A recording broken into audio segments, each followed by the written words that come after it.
I'm Claire Redmond. And the day he fired me from my own future, I still said thank you. That's the part I can't get over. Not the heartbreak, not the betrayal, not the humiliation, but the fact that I looked a man dead in the eye. A man I was supposed to marry in 16 days. And I said thank you. It happened in a cafe with hand-stitched napkins and overpriced almond croissants. The kind of place we never used to go. I should have known. He was already sitting at the corner table, alone, perfectly staged. Untouched cappuccino, one sleeve of his blazer, rolled up just enough to show the Rolex I helped pick out. I hadn't even set my purse down when he looked up and said, "We need to talk." I laughed. I actually laughed. "What is this, a movie?" I said. And then I saw the little velvet box on the table. Not open. Not offered. Just placed. "I can't marry you," he said, voice flat as a heart monitor after the final beep. 7 words. That's all it took to rip a future in half. "What?" I managed. He leaned back like he was finally relieved to get it over with. "It's not you," he said. "We're just not aligned. I've made some new connections. Important ones." Then came the name, Ava Langley. And just like that, I wasn't Claire, the soon-to-be wife. I was Claire, the step before, the upgrade, he went on. About direction, about legacy, about someone simpler, who would suit me better. I couldn't feel my hands, couldn't feel the floor. But I took off the ring, the one his grandmother wore during the Depression, and set it down as calmly as I could. "Thank you for your honesty," I said. Then I left. I didn't cry until 3 blocks later, and even then, it wasn't the tears that scared me. It was the silence that came after. The part of me that went dead inside. I didn't go back to the apartment. I didn't want to see our half-packed boxes or the stupid framed quote about soulmates we bought in Santa Barbara. But when I got there anyway, everything was already done. My suitcases were lined up by the door like I was being shipped back to sender. Clothes, toiletries, even the antique stethoscope my grandmother gave me. All neatly labeled. He didn't pack that. He never folded anything in his life. It had to be her, his mother. I sat beside those bags for hours. No place to go. No home to crawl back to. My lease had ended. I gave it to a nursing student because I thought I'd be moving into our forever place. Every penny I had went into the wedding. I had less than $80 in my account and 6 days until my next paycheck. I called someone I hadn't spoken to in over a year. Margaret. She picked up on the 3rd ring. Claire. I didn't even get a word out before the sob tore through me. That was enough. An hour later I was on her couch, clutching peppermint tea like it could hold me together. Margaret Temple was never technically my foster mom. I aged out of the system before I ever landed anywhere solid. But she was the closest thing I had. I stayed with her for 1 semester during a program for risk medical students. I never left her heart, even after I left her house. "You stay here as long as you need," she said, tucking the knit blanket over my legs like I was still 17. "You don't owe anyone anything." That night I didn't sleep. I stared at the ceiling, listening to the wind claw at the windows, wondering how someone like me, smart, trained, careful, could still be so stupid, could fall for a man who saw me as temporary. I was 29, homeless, humiliated, ghosted by the future I thought I'd built with my own hands. The next morning, I went to work like nothing happened. Put on my scrubs, smiled at nurses asking about the wedding, lied like it was easy, said it had been postponed. But every step down that hospital hallway felt like I was walking away from something that no longer existed. I needed out. Out of the town, out of the whispers, out of the life I'd almost been forced to settle for. 3 days later, it came, the offer. Rachel, the blunt, brutally honest charge nurse, found me charting vitals and leaned into the doorway like she had a secret to sell. "You still looking for an exit?" I blinked. "Always. Remember Janice from Neuro? The one who took that private live-in job? The one with the guy in the hilltop fortress? She quit. Last week. Let me guess." I said deadpan. "Nightmare patient. Rachel grinned. Nightmare everything. Paralyzed tech mogul, apparently brilliant and impossible. But the job pays triple, has a private suite, no roommates, no night shifts, and all the meals are catered. Interested. I didn't hesitate. Where's the contact? 10 minutes later, she handed me a card with a name I hadn't heard in years. Margaret Temple, estate manager. I looked up at Rachel, confused. She's the one who screens his staff, she said. But that's call her, Rachel said. Tonight, before you talk yourself out of it. That night, I stood under the broken porch light of Margaret's house, phone shaking in my hand. She answered on the second ring. I'm calling about the nurse position, I said. Pause. Then, can you interview at 9 a.m.? Yes, bring credentials. No questions until then. The line went dead. By sunrise, I was on a flight to Northern California. My whole life packed in a duffel bag, praying this wasn't another mistake. But the minute I saw the mansion, I knew. This wasn't a job. This was a test. The mansion sat carved into a cliff, like it had been grown rather than built, all glass and stone and sharp modern edges. It didn't look like a home. It looked like a verdict. A black gate swung open as the car approached, silent and slow like a secret. I clutched the strap of my bag, heart pounding in a rhythm I didn't trust.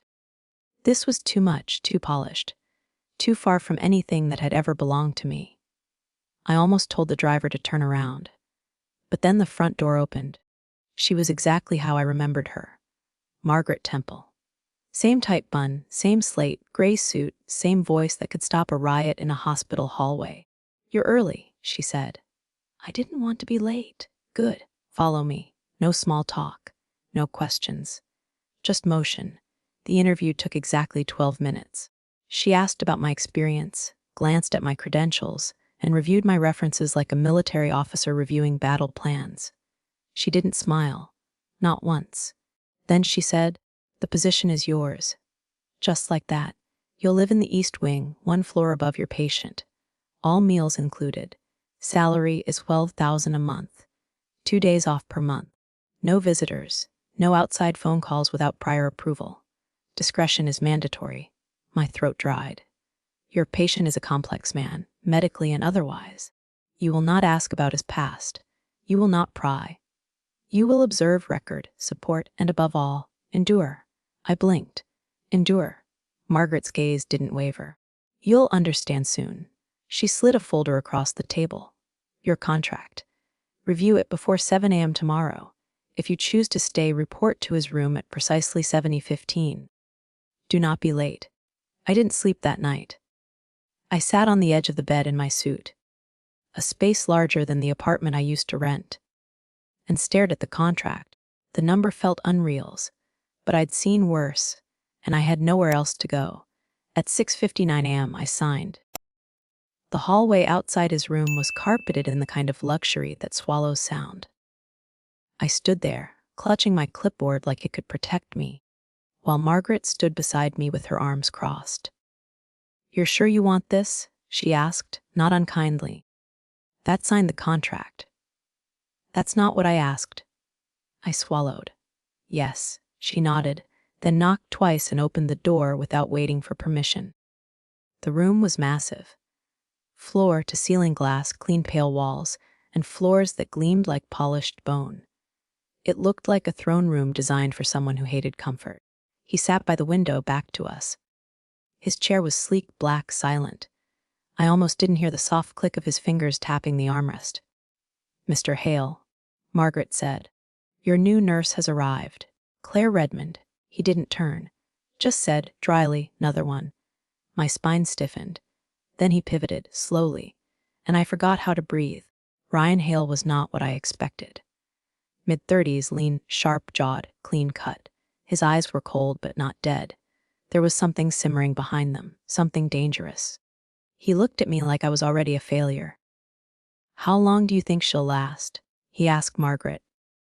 Margaret didn't flinch. That's up to her. She left. The door clicked shut. Ryan stared at me. So, he said, what's the record these days? A week, 10 days? I didn't answer. He tilted his head. You don't look like a caretaker. You look like someone who just got run over by their own life. I stared back. I'm not here to impress you. I'm here to work. He rolled his chair forward slightly. And what exactly do you think that work is? Medication, therapy, vitals, rehab, support. He snorted. You forgot, nod sympathetically while I fail to walk. That's everyone's favorite part. I didn't blink. I'm not here to pity you. His expression flickered. Just for a second. Oh, that's new, he said. Most of them crack by day 3. I raised an eyebrow. Maybe I'll surprise you. He didn't answer that. But he didn't dismiss me either. That day was a blur of tasks, checking meds, reviewing charts, organizing the schedule that had been ignored for weeks. He didn't speak much. Only the occasional cutting comment or sideways glance. But I noticed the details. He wasn't weak. He was angry. He wasn't helpless.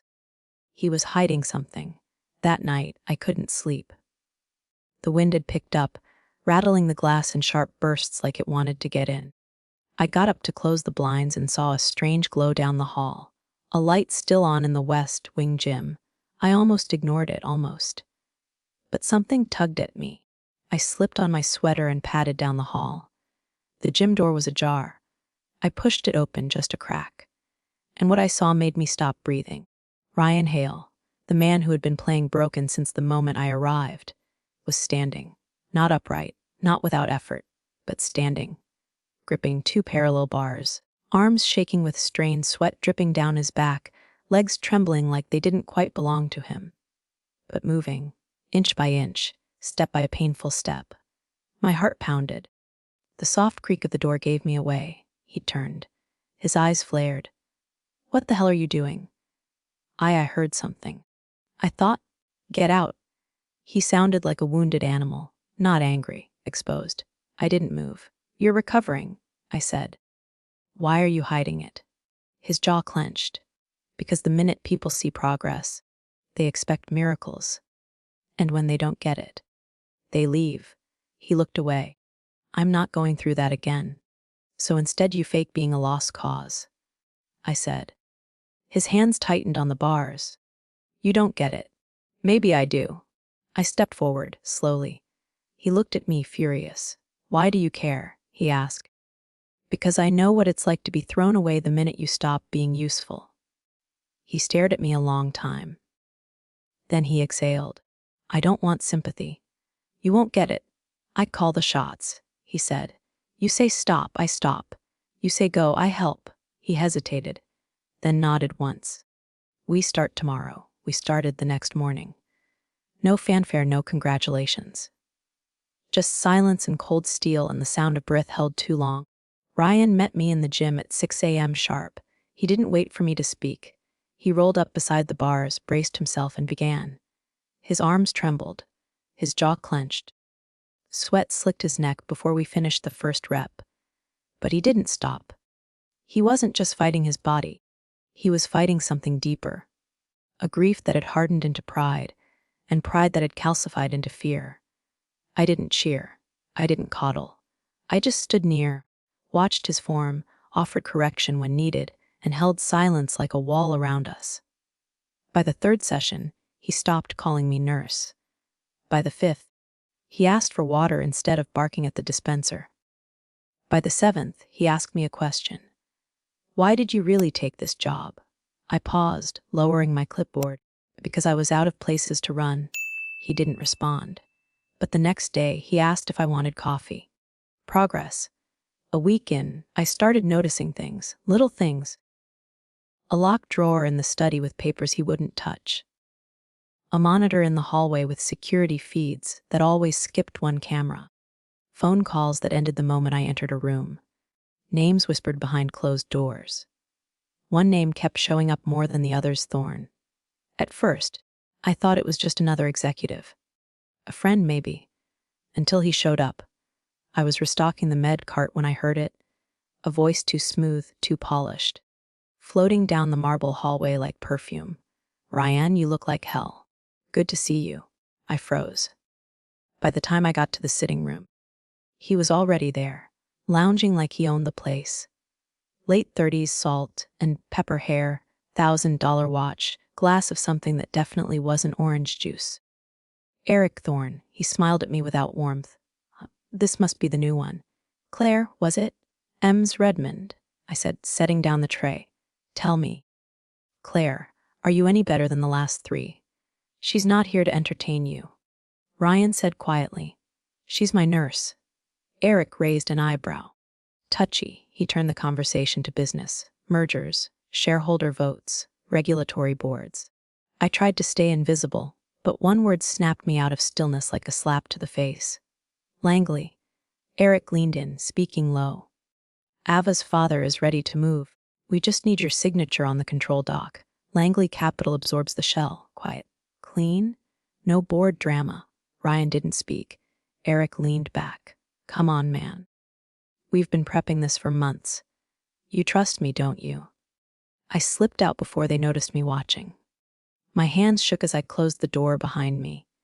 Langley Capital. Ava Langley. The woman my fiancé left me for. The one he said I shouldn't worry about. What were the odds? Suddenly it all felt different, colder, sharper, wrong. Was this all connected? Did they know I was here? Or worse, did someone send me here on purpose? That night I couldn't hold it in. As I helped Ryan adjust the straps for his leg braces, I said quietly, I overheard something today. He didn't look at me. Go on. Eric, Langley Capital. He's pushing you to sign over control. Ryan's fingers froze mid-buckle. You know Ava Langley? He asked. She's the woman my ex left me for. Ryan turned toward me slowly. Jason Miller. I nodded. He frowned. I've heard the name. Through Eric. He stared at the floor for a moment. Then, slowly. Are you suggesting that your ex-fiancé and my business partner? I'm saying it's too much of a coincidence. Silence stretched between us like a bridge about to collapse. I'll review the documents. He said finally. That was all. I thought that would be the end of it. He was a man who trusted no one, especially not a stranger he met 2 weeks ago. Even if that stranger had seen him sweat through every agonizing step in therapy. But the next morning, something changed. A knock on my door. He never knocked. When I opened it, he was there, wheelchair in place, a thick folder in his lap. You were right, he said. I blinked. Langley Capital isn't just investing. They're acquiring. The shell company is fake. It routes ownership to a trust tied to Thorne's holding firm. It's a full takeover. I stepped aside, stunned. What do you want to do? I want you to help me stop them. The days that followed felt like war. At night, after the staff cleared out, Ryan and I huddled in the study with legal documents, emails, contract drafts, and financial logs. His attorney, a soft-voiced woman named Delia, looped in quietly from a secure line. Ryan's hands trembled from the therapy, his legs ached. But his mind, sharp, angry, focused, he hadn't just been broken in body. He'd been robbed, and now he was fighting back. I trusted Eric with everything, he said one night, voice raw. My ideas. My weakness. And he used it. I said. I let him, he whispered. Not anymore.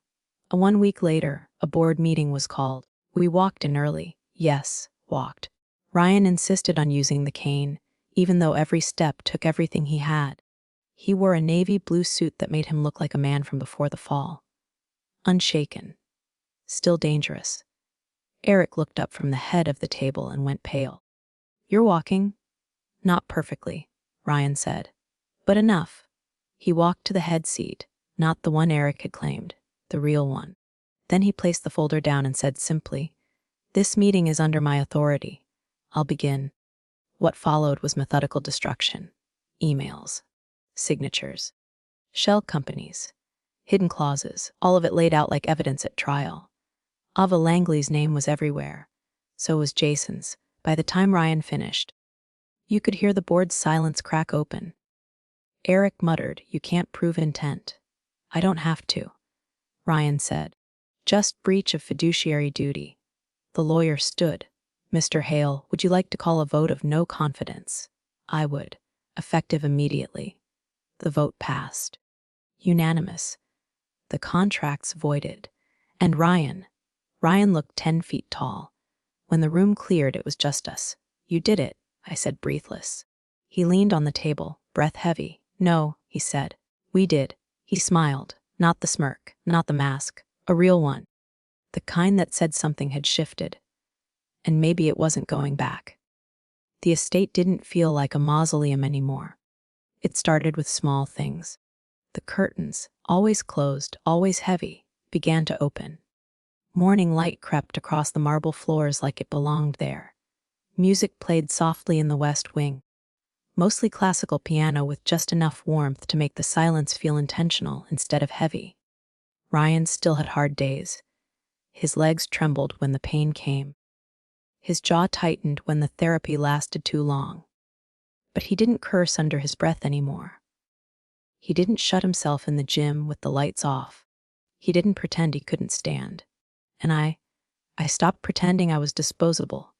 It's strange how grief fades in silence. The wedding I never had. I stopped mourning it. The dress I never wore. Sold it online to a stranger who cried in her pickup car. The last name I almost took, Miller, started to sound like a typo in a version of my life I didn't need anymore. I ran again. Not away, but in circles, laps behind the estate, short bursts of air and fire that reminded me I was still here, still mine. And I started laughing. Real laughing. The kind that didn't feel like it owed anyone anything. Ryan began cooking once a week. He insisted on it. Even though he burned rice, overcooked pasta, and once set off the smoke alarm while trying to infuse flavor into a sauce with cayenne and stubbornness, I let him. I'd sit at the island, legs tucked under me, watching him curse at the stove like it had wronged his ancestors. It became our ritual. One night, he handed me a bowl of something I couldn't identify and said, "If this kills you, I want it on record that I tried." I took one bite and deadpanned, "I'll put the company in my will." He laughed. Then he paused. "Actually, no." I looked up. "I already moved it," he said, "into a trust." "Okay.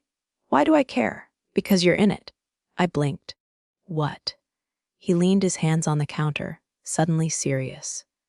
"I'm not giving you the company," he said softly, "but I want you to be part of what comes next. Because I built something better with you than I ever did with anyone else." I couldn't speak. My throat burned. Then he pulled something from his pocket, a small black box. "Before you say anything," he began rushing. "I'm not proposing. Not really, you don't have to answer, not today. Not this year. I'm still figuring out how to be a person again, and I know you didn't sign up for this." For me, he opened the box. A simple gold ring.